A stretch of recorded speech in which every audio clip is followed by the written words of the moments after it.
नमस्कार विद्यार्थी मित्र हो, आज आपण BA द्वितीय वर्ष BA सेकंड इयर भूगोल विषयाच्या अनुषंगाने असणारा आपला पेपर हवामानशास्त्र या हवामानशास्त्राच्या संदर्भामध्ये या ठिकाणी विचार करणार आहोत। मित्र हो, BA द्वितीय वर्षाच्या अभ्यासक्रमामध्ये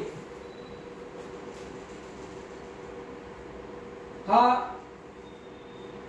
हवामानशास्त्र नावाचा पेपर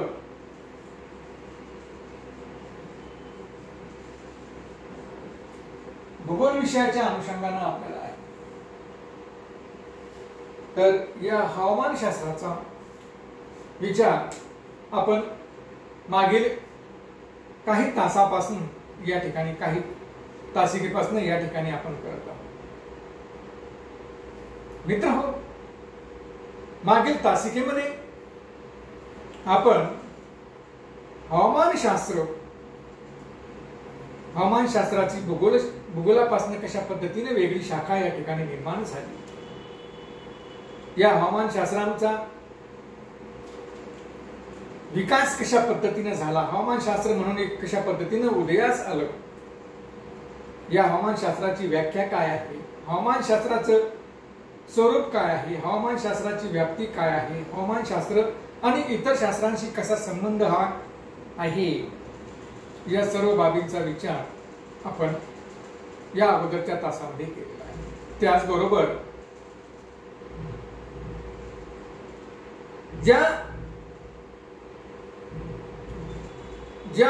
ज्याचा भाग ज्यातून या हवामानाचा उगम झालेला आहे, ज्यातून हवामान हे या ठिकाणी आपल्याला ही हवामान ही संज्ञा या ठिकाणी बाहेर आलेली आहे, अशा वातावरणाचा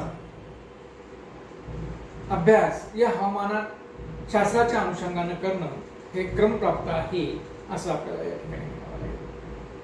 मग या वातावरणाचा देखील अभ्यास आपण मागील काही तासापासून या ठिकाणी करत आहोत। पृथ्वीसभोवती असणारं हवेचं आवरण म्हणजे वातावरण होय, अशा पद्धतीनं या वातावरणाची एकंदर संकल्पना या ठिकाणी आपण समजून घेण्याचा प्रयत्न मागील तासापासून या ठिकाणी करत आहोत।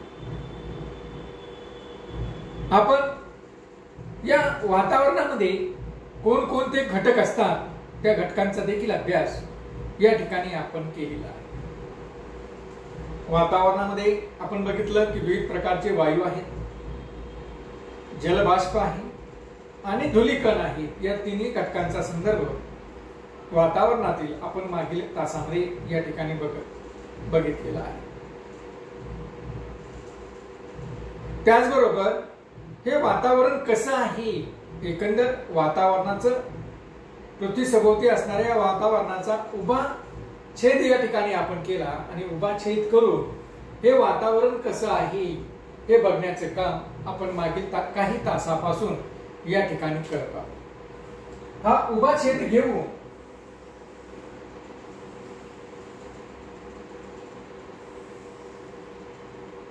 भूपृष्ठ आणि भूपृष्ठाच्या वरील भागामध्ये असणारं पृथ्वीसभोवतीचं वातावरण, त्याचा हा घेतलेला उभा छेद, आणि मग या उभा छेदाच्या अनुषंगानं आपण वातावरणाचा अभ्यास या ठिकाणी करू लागलो। मागील तासामध्ये आपण भूपृष्ठापासून उंचीवर जात त्याचे वेगवेगळे विभाग, वेगवेगळे थर या ठिकाणी अभ्यासाच्या दृष्टिकोनातून पाडलेले आपल्याला दिसतात आणि व्यवस्थित अभ्यास व्हावा यासाठी मग या उभ्या छेदाचे देखील आपण 4 भागामध्ये विभाजन केलेलं आहे आणि हे 4 भाग पैकी वातावरणाची संरचना या अनुषंगाने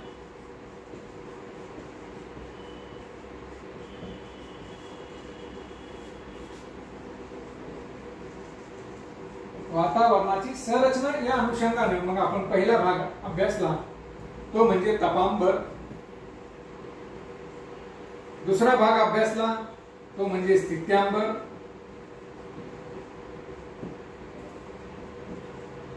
आणि आता जो काही तिसरा विभाग या ठिकाणी आपल्याला अभ्यासायचा आहे तो म्हणजे दलांबर. मित्रहो, या दलांबरालाच मध्यावरण असं देखील म्हटलं जातं. म्हणजे काय आपण जो काही तिसरा भाग या ठिकाणी अभ्यासू लागलो तो म्हणजे दलांबर. या दलांबरालाच इंग्रजीमध्ये आयनोस्फियर असं देखील म्हणतात. दलांबरालाच इंग्रजीमध्ये आयनोस्फियर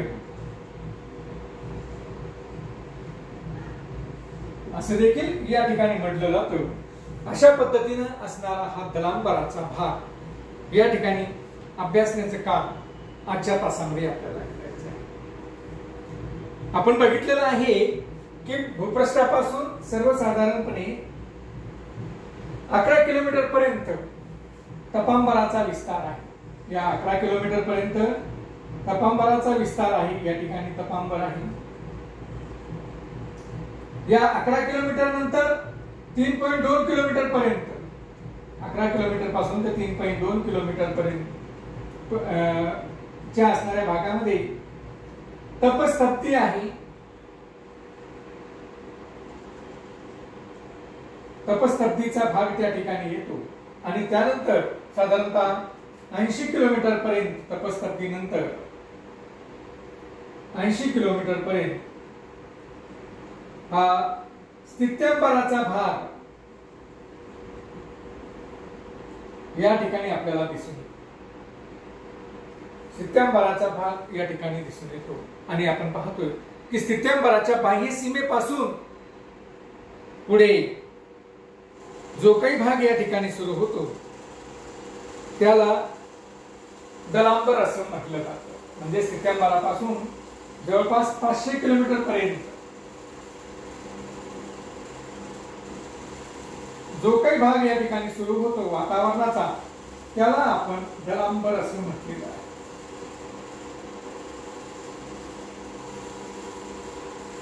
त्याला आपण दलांबर असं म्हटलेलं आहे.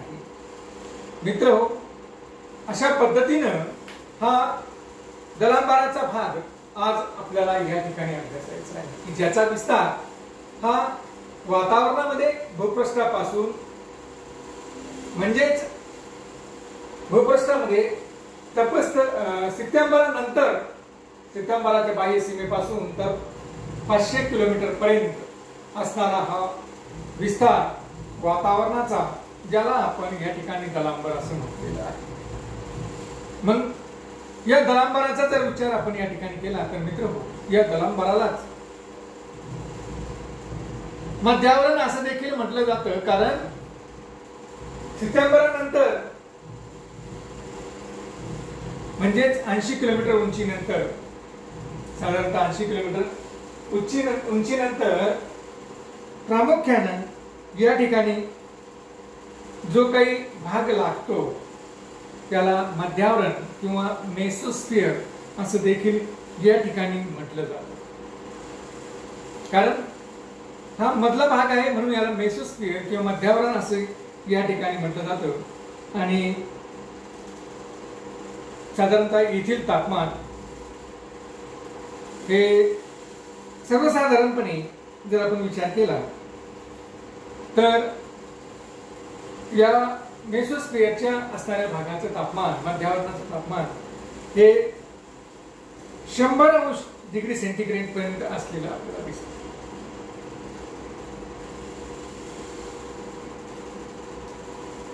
नंतर या दलांबरामध्येच जो काही मध्यावरणाचा भाग आहे आपण असं म्हणतो कारण याच भागाला मध्यावरण असं देखील म्हटलं जातं. 80 किलोमीटर नंतर जर आपण बघितलं मित्र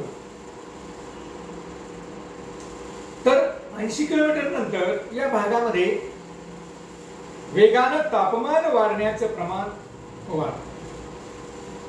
या ठिकाणी तापमान आपण पाहिलंय की स्थित्यंबरामध्ये साधारणतः 50 किलोमीटर नंतर तापमान वाढायला सुरुवात झालेली आहे. 35 किलोमीटर नंतर खऱ्या अर्थानं तापमान वाढायला सुरुवात झालेली असते, परंतु तिची वाढ आपल्याला जी जाणवते ती साधारणतः 50 किलोमीटर नंतर हे तापमान वेगानं वाढायला सुरुवात होते. आणि आपण पाहतो की जवळपास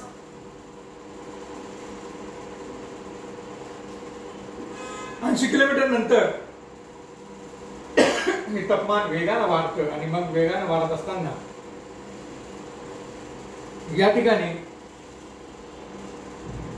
जे काही उल्का आहे,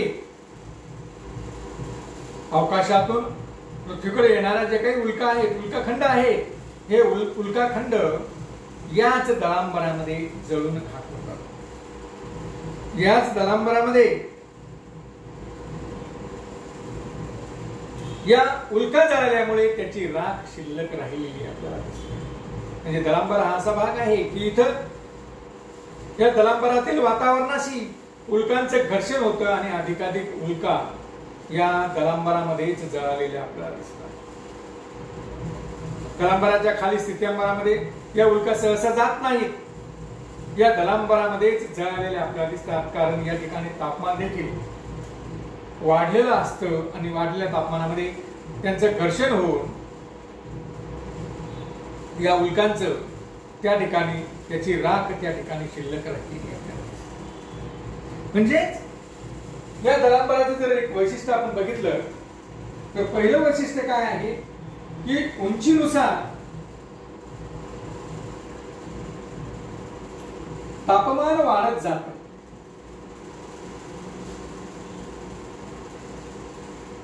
उंचीनुसार तापमान वाढते. जसं आपण उंचीवर जाऊया 80 किलोमीटर नंतर तसं तापमानामध्ये वाढ झालेली दिसते आणि तापमानामध्ये होणारी वाढ ही अतिशय वेगानं होताना आपल्याला दिसते.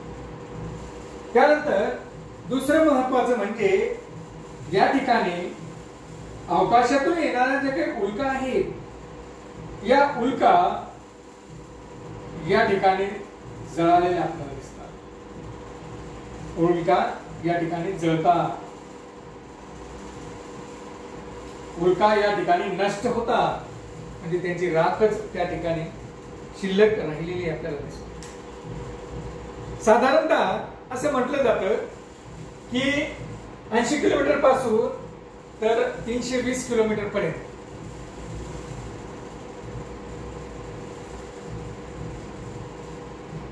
किंवा 300 किलोमीटर पर्यंत असणाऱ्या भागाला मध्यावरण असं म्हणतात. परंतु मित्र तसं नाही, तर आपण मध्यावरणाला देखील समावेश हे दलांबरामध्ये केलेले आहे आणि या दलांबरामध्येच एक वैशिष्ट्यपूर्ण अशा काही घटना घडतात की त्याला आपल्याला दलांबर किंवा आयनोस्फियर असं म्हणावं असतं.